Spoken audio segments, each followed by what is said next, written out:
Let's trace these objects. Hmm. Okay, now we have all those objects aligned on the left side. Let's trace and fit the correct object. Let's see the options we have. We have an apple, cabbage, strawberry, and broccoli.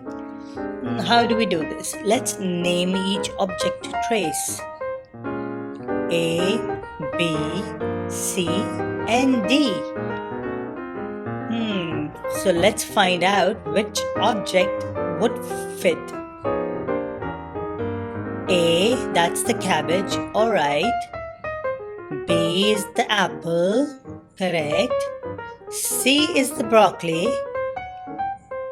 And D is the strawberry, the juicy red strawberry.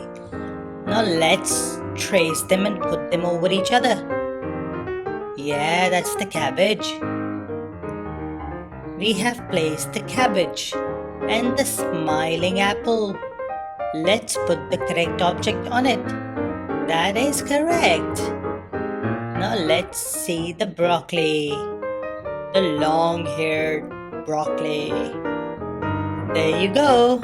And finally the juicy strawberry. The red juicy strawberry. There you go. Now we have traced all the objects.